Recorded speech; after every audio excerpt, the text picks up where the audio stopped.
อ๋อสบายดีพ่อใหญ่เอ้ย สบายดี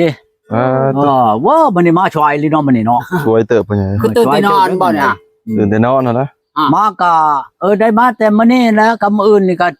มื้อนี้สิชักเครื่องชักหยังจะก่อนว่าลูกหลานนั่นอยู่เวียงพุ่นมาเอาเมื่อสิมาถามเรื่องนี้แล้วพ่อใหญ่เอ้ยสิมาถามเรื่องสิไปบอกไปเวียงนี่แล้วไปอะไรบ่พ่อใหญ่บ่นั่นน่ะ ไป บ่ ดีแล้วมื้อฮื้อนี่แม่นไปได้ ไหน บ่ ไปรถจักร ลุกลงไปได้ เป็นไรบ่ ขี่รถจักรบ่แล้วขี่รถแบบไหนไปนะ ไปสิไปขี่รถจักรฮอดเวียงเนาะจะขี่รถใหญ่ก็ยังเบิดคืนอยู่ได้ฮอด ไปเนาะ รถจักรนี่โยมมันก็ฮอดบ้านปากชันนี่ปากกระดิ่งนี่มันก็มับเรียบร้อยแล้วว้าวกับบดอันนั้นเนาะมันหักช้ารถจักร อ๋อพ่อใหญ่ก็สิถามนี่เพิ่นขี่รถเพิ่นมาเองบ่แล้วสิขี่รถ รถใช้ทาง โอ้ รถใช้ทางหักเล่านั่นเอาไปนั่นเล่าเรื่องอันสิ้นเปลืองมันอยู่กับเราเวิร์ดกันกับคำว่ารักษาเฮือนนี่คนก็เว้าแล้วแต่วานนี่อันมือหนึ่งกับคืนน่ะช่องแขนเสียเราเองเสียนั่นเจ้าสิไปเท่าใดมือก็ตามเราอ่ะคอยเชียร์ให้เราสินะหับหมดแล้ว บ่พ่อใหญ่เพิ่นสิเช่าโรงแรมให้อยู่บ่เราอยู่อันนั้นอยู่เฮือน รู้ได้เฮือนเราเองรู้ได้ โอ้ ไม่ได้เช่าโรงแรมไหนเพื่อนเรา เพราะว่าคนนั้นคนพลานแหละเอาเมียอยู่พุ่นเมื่ออยู่ไปพักเช่าอยู่เพื่อนเราเองเรานั่นเอาไปอันแปลว่าดินเราฮ้อนเราอยากให้ไปลงกระถาในดินของเราหั่นแหละ โอ้นั่นน่ะเนาะ กันดอกเลยเราว่าเอาซื้อไปหลายอันในเด้อเราว่าเรื่องมันแผ่นทองแผ่นทองมันบ่อึดได้เขาถามหาแช่ๆอยู่อยู่พุ่นนั่นเจ้าไปยันเจ้าบ่ได้นั่งในเฮือนคอยพุ่นแหละเราอ่ะ มันเป็นไงวะนั่นเอายันผู้นั่นกลับไปมุนไปเฮือนนั่นผู้นี้มุนไปเฮือนนี่แล้วเราอ่ะมันจำเราเอานะดีแล้วว่าคันว่านั่นลูกหลานห่มห่อจอจีโอ้ยเราถามหาตู้ก้อนนี่บ่แม่นน้อยๆได้ค่อยมานี่ก็มีผู้อยากมานำข่อยครับอุ้ยมันสิยากเราว่าเจ้าบ่มีครอบครัวเราอ่ะโอ้ยากเลยทั้งยากยากเลยไปเราอ่ะตะกี้น่ะว่าวันเรื่องผู้เช้าแน่วานนี่ได้บ่ผู้เช้ากันไปนี่บ่ได้อึดเราอ่ะผู้สาวอยู่เวียงบ่พ่อใหญ่ผู้สาวอยู่เวียงบ่ผู้ชายคนเมื่อยคนยังนะแปลว่าคนนั้นมันยังก่อเข้าห้องคนม่งคนยังอ่ะบ่คนม่งผู้สาวม่งผู้สาวม่งนั่นโอ้ยเราอายุ14 15บ่ได้ตายทุกข์เราบ่แม่นสิคือเฮาได้อันขดองเท่านั้นล้านเท่านี้ล้านแล้วบัดงัวอีกบ่มีงัวเราบ่ทันก็อยากชื่อเลี้ยงเฒ่าแก่กับหมูเราอ่ะแม่ได้อยู่เราว่านั่นคันว่ากระดองอัน10 ล้านงัวตัวนึงบ่หรือ2ตัวนั่นบ่มีดอกเราอ่ะพ่อใหญ่สิบ่ได้เมียบ่ป่านบ่จังหวะแล้วตามใจคิดนี่เราว่าบ่ให้มาเป้าเราอ่ะนะผู้พักสิให้มีผู้มานำโลดเราอ่ะพ่อใหญ่เอาบ่แลสิบ่เอานะสิบ่พ่อใหญ่โยกจังแลเนาะบ่แลเอาแล้วเนาะราคามันถูกเด้มันบ่แม่นว่าสิคือเฮาได้มีงัวมีคันว่า10 ล้านก็บ่ถึง10 ล้านน่ะโอ้บ่มีว่าเท่านั้นอีกตัวนี้นี่นั่นนี่ต่อไปบ่เรานั่นเนาะครับอยู่ได้ตามเราว่าแต่ว่าเป็นนั้นสิไปเราอ่ะเราคุมเมื่อแต่วานนี่พุ่นถ้าแม่นว่าเรา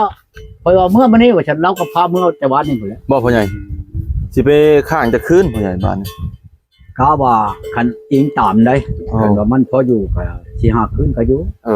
4-5 คืนเนาะบ่แม่นว่านั่นดอกของว่าอันผู้อันสิมาอยู่รักษานี่ก็เล่าเองผู้ใดจักบ่พ่อใหญ่บ่นั่นบ่พ่อใหญ่สิบ่ไปเบิ่งประตูไซบ่สิบ่ไปเบิ่งบ่พระธาตุหลวงเวียงจันทน์บ่ไปเบิ่งบ่โยกคันได้ไปแล้วก็เที่ยวนั่นแหละมันก็ต้องได้ฮอดแหละมันฮอดเบิดส่วนนั่นแหละไปเบิ่งนั่นแหละเพราะว่าเฮาได้ไปแล้วเฮาก็อยากมาเฮาเห็นเนาะเฮาเห็นแล้วก็มีหมู่คู่แล้วเฮาก็อยากเล่าอยากเว้าสู่หมู่ฟังแม่นบ่แหละถ่ายรูปถ่ายห้อยแล้วเคยไปเนาะพ่อใหญ่ไปแล้วก็สิเอานี่ถ่ายรูปถ่ายห้อยเอาแน่บัดนี้เป็นเบาน้องบ่ไปบ่น้องบ่ยังปัญหาเนาะเฮาปัญหายังกันน่ะยากอย่างนี้เนาะคือเราเว้าชาวมุ่งชาวเม่งน่ะก็สิไปถ่ายรูปเอาตามภูนะก่อนฮอดมือบ่วันบ่ได้เราสิพาขึ้นไปภูเราอ่ะไปถ่ายเอาเขาอยู่ตามมันมูลหินมูลหยังนะตู้ตะครบตะแคบเราว่าโอ้ยเราตัวบ่แม่นว่านั่นประมาทเขาหรอกเฮานั่นชามที่ทุบเขาบ่ชำทุบเฮาทุบนึงแล้วว่าความถูกของเขานั่นคันว่าบ่ได้นั่นก็บ่ว่าแหละเขาก็อยากไปหาความสุขคือกันเฮาเอามาอยู่เมืองอยู่นามันมาพูดแล้วบ่ดื้อมีแต่คนงามๆเด้อพ่อใหญ่ครับงามมาแล้วขาวทั้งงามระวังขาวทั้งดำบ่แม่นนั่นได ถึงเขาถึงดำ พ่อใหญ่สิบ่ได้2-3คนผมมานำพ่อใหญ่ โอ้ มันเลือกบ่ได้เด้ผู้นี้ก็งามผู้นี้ก็งามอ่ะผู้นี้ก็อยากมาหั่นน่ะก็เอาฮุบมาเบิดเลยพ่อใหญ่ ข่อยก็สิ 3-4 ค เอา น ปัญญาแนวหนึงไปเมืองน้ำข่อย อืม มากับมีแฟนอยากได้ก็เอาแม่นบ่มากับพักเจ้านี่เฮือนเฮานี่ก่อน โอ้โห อ่า จะเอามาหลายคนแล้วบ่ โยหลังเทื่อเบาอัน เออ น้อมอยากได้ก็มาเบิ่ง เอ้าแน่นอนละ อ่า เพิ่นเฮงโสดซ้ำ นั่นแหละเจ้าอ่ะนี่ผู้ชนนี่มาเบิ่งรู้แล้ว เอามาจำหน่ายบ่ บ่ได้เอามาจำหน่ายเนาะมาเบิ่นยามเฮา นั่นแหละผู้ไม่มักผู้ใดมักก็ล้มเอาเนาะพ่อใหญ่เนาะ ผู้ใดเฮาอ่ะอันนั้นแหละเฮาก็บ้าว่าผู้ใดมันสิสมควรนั่นแหละเว้ากับเราว่านี่ตัวเองว่า มันคนบ่เล่ร่อนเอาอุ้ยเราว่ามันสิเล่ร่อนไหนๆเราอ่ะคนอยู่พุ่นนั่นคันเจ้าหาลูก1ช่องนี่นั่นโอ้ยมันผัวมันน่ะลังเทื่อเอากันได้เดือน1 2 เดือนตีกันนั่นบ่ได้อึดเราอ่ะ ก็คือเป็นอันนั้นเนาะ เอามันก็แนวมันตีนั่นแหละ มันกินตัวนั่นแหละ กินแนวโมแมนน่ะมันหืนมันเหือลังเทื่อเอาเงินให้มาเช่าเอาเงินให้เมียน่ะแมลงถามเอาบัดเบิ้นแล้วชื่ออยู่ถือกินแล้วตีกันแล้วบัดหันดอกบอลมันปะกันน่ะตีกันให้กันแล้วปะกันแล้วอ่ะโอ้ยเด็กน้อย17 18แล้วอ่ะเอากัน2 เดือน3 เดือนปะ อ๋อ เงอะงาอยู่นำบ้านสิได้ถูกยังเราอ่ะไปโลดตัวเอ้ยเราอ่ะไปว้าวเขาจะเจือมาเรามาโลดจำนวนของเขาไปหาความทุกข์คือกันเขาก็บ่อยากทุกข์เด้บัด โอ้ เฮ็ดหยังเบิ่นหันกับปลูกกับมันต้นนี่แหละ โอ้ เขาก็ เขาไม่ได้เห็นน่ะ บ่ได้เฮ็ดนาเด้ถ้าปีหนึงก็ได้ดอกขี้5ชอบอันเขาให้นั่นพี่โนดใช้แล้วว่าคนเฮาคนนั้นกินข้าวขี้5ชอบ ก็เบิดเลยเนาะพ่อใหญ่ เขาเป็นรอยกันยังหม เบิ่ ด นแล้วก็ เนาะ หารับจ้างแล้วลงมารับจ้างเวียงจันทน์สิเจ้าบ่เห็นแล้วว่าอันไทยเมืองหลวงไทยเชียงขวากเชียงขวางมารับจ้างแถวชิโนชวันโอ้ยมันเป็นแม่บ้านแม่เฮือนนี่เห็นนั่นแหละว่าโอ้ยเราว่าบ่แม่นว่านั่นได้เราเว้นว่าเว้ากับเขาได้เราทุกข์ยากอีหลีได้เราไปเบิ่งโลดดูให้เราอันว่ามีเฮาหับเลี้ยงหับเกลือเขานั่นนั่นเถื่อมันอยู่กับแม่มัน2 คน โอ้ เอามาแล้วทำ เอา แม่แล้ว เอา เนาะ ถึงแม่มันมาโอ้ยแห้งไว้เราไปหา สิเมียนถึงแม่ถึงลูกพ่อใหญ่ เอามาให้เยอะเนาะเขาก็บ่มีผู้เลี้ยงเนาะ เนาะเขาก็เอาแม่ เดี๋ยวบ่มี มา ผู้เลี้ยงเนาะ พอได้ว่าแม่มันกับบทท่านเฒ่าท่านหยังก็ไปหาอยู่หากินได้เนาะ เพิ่นช่องหลังเอามาอยู่เพิ่นหลังนั้นเนาะแม่เนาะ แล้วบ่อยู่นำกันก็อยู่ดอกบ่แม่นเฮาสิอันนั้นเนาะ อยากแล้วใหญ่โอ้น้ำพ่อใหญ่ได้อตอนนี้ อยู่นำกันแต่นอนคนละบอนแล้วว่า มันก็นอนอยู่คนละบ่อนนั่นแหละ เขาก็นอนเฮือนดิน รวม บ่พ่อใหญ่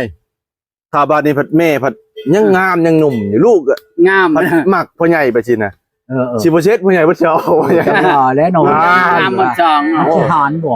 จักแล้ว อาหารได้ข่อยได้ กินเหล้ากินเบียร์เอา นี่ บ่ได้ นะนี่ข่อยเห็นนั่น ตอนนั้นปัตตันหาชาลีขึ้นอยู่เด้ อีนางนี่บ้านนั้น อืม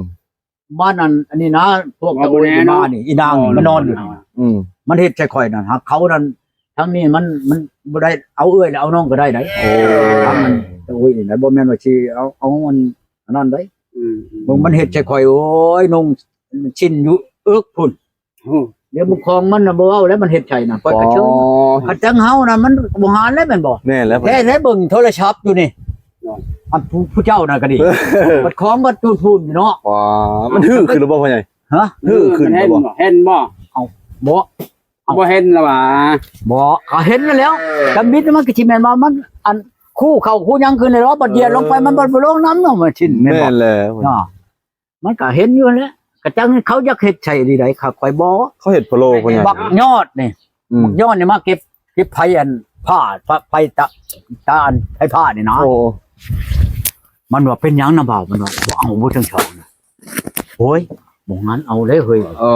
บ่งั้นเอาอ่ะโอ้ยเอาโลดมันว่าทั้งเขามันบ่ได้ยากได้นำบ่าวมันว่าซั่นนะ นั่นนะพ่อใหญ่ ก็แม่นว่าพังความบักยอดก็จักสิได้อยู่คือกันนะเพราะว่าเขาเคยแล้วตัวเองบ่วัวแล้วน้องคันทางเฮาไปโก้ยชาแล้วก็ควายบ่หมูแล้ว อยู่2คนจะบ่ซับพ่อใหญ่ตอนนั้น อันไหน ตอนนั่นแหละ บ่เมียบ่อยู่พุ่นเด้เงินต่ำพุ่น แล้วค่อยขึ้นมามีแนวอยากได้ก็ขึ้นมาแล้วเนาะมันบ่นอนอยู่พี่มัน อืม ขึ้นมาบัดโอ้ยเลี้ยวมึงชินมันอยู่เอิกพุ่น ตกบ่ คนบ่คนขาวครับบักบันน่ะมาลินเนาะบักบันก็จักได้บ่เอาเป็นบักบันเอาก็สิแล้วดอกเป็นจังซี่ อืม อีนั่นน่ะอีนางชื่อมันน่ะ โอ้ยคนงามหลายเดี๋ยวนี้มันเอาผัวแล้วเดี๋ยวนี้ค่อยไปตอนนั้นกับ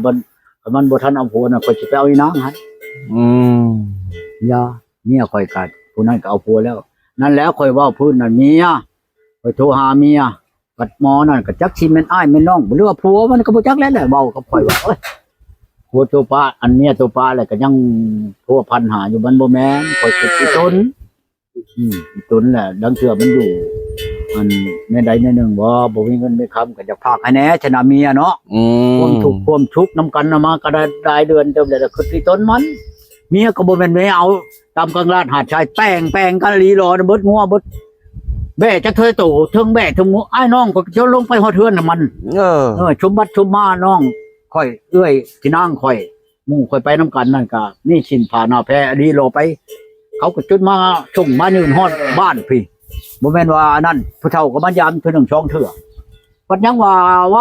ป้ากันแล้วป้าอยู่ป้านั่น อืม เว้าใช่อันนั้นนั่นน่ะป้ากันป้าแล้วเจ้าก็จนเอาเมียใหม่มาเมียใหม่แล้วหักข่อยป้า อืม ก็คืออีต้นเมียข่อยชงใช้ว่าผู้ว่าหมอนี่บ่แม่นดอกเอ้ยน้องเว้า อืม นั่นดอกข่อยจะโอ้ยบ่แม่นข่อยสิอยากได้เมียนั่นคืนมาคันว่าบ่ทันได้ลูกได้ผัวนั่นโอ้ยข่อยจะคืนไปหาเจ้าแล้วจังซั่นสิก็เว้ากันความจุบ